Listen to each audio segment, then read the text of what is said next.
ये कहानी है सैकड़ों साल पहले इताली के छोटे से शहर में एक व्यापारी की बेटी की प्रतिभा के बारे में।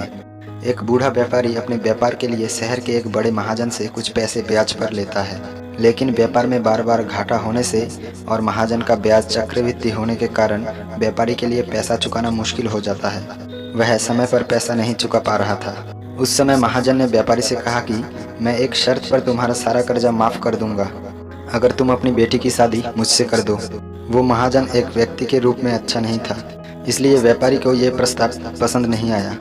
तो महाजन ने कहा, तो ठीक है, चलिए हम आपके बगीचे में सफ़ेद और काले कंकड़ लेकर भाग्य परीक्षा करते हैं। मैं इस बगीचे के पथरीले रास्ते से एक सफ़ेद और एक काला पत्थर लेकर थैले में रखूंगा और उस थैले से तुम्हारी बेटी एक पत्थर उठाएगी।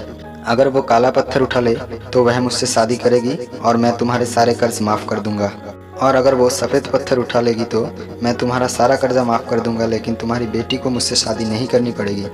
महाजन जब थैले में डालने के लिए बगीचे के रास्ते से पत्थर उठा रहा था तो व्यापारी के लड़की ने देखा कि महाजन ने एक सफ़ेद और एक काले पत्थर की जगह दोनों काले पत्थर लेकर थैले में रख लिया था। ऐसे में लड़की के पास 3 रास्ते थे। पहला रास्ता, थैले से पत्थर निकालने से इनकार कर दे। दूसरा, थैले से दोनों पत्थर निकालकर महाजन की साजिश का खुलासा कर दे। और तीसरा, पिता की आज़ादी के लिए एक पत्थर उठाकर खुद को कुर्बान कर दे, ये जानते हुए कि थैले में दोनों काले पत्थर हैं, लेकिन इनमें से कोई भी कदम उसके और उसके पिता के लिए खतरा लेकर आ सकता था। लेकिन लड़की ने जो किया उससे महाजन बेवकूफ़ बन गया। लड़की ने थैले से एक पत्थर निकाला और उसे देखने से पहले अनजाने में अपने हाथ से पथरीले सड़क पर गिरा दिया और बहाना किया कि पत्थर अचानक से गिर गया और रंग भी नहीं देख पाई। उसने महाजन से कहा, देखो मैंने क्या मूर्खता की है, पत्थर का रंग देखने से पहले ही मेरे हाथ से नीचे गिर गया है।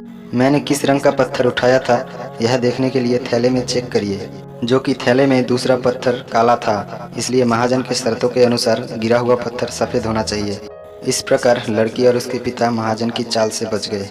इस कहानी से हमें ये सीख मिलती है कि कठिन परिस्थितियों से बाहर निकलने का रास्ता हमेशा होता है। आपको बस अपने मन को शांत करके थोड़ा हटकर सोचने की ज़रूरत है।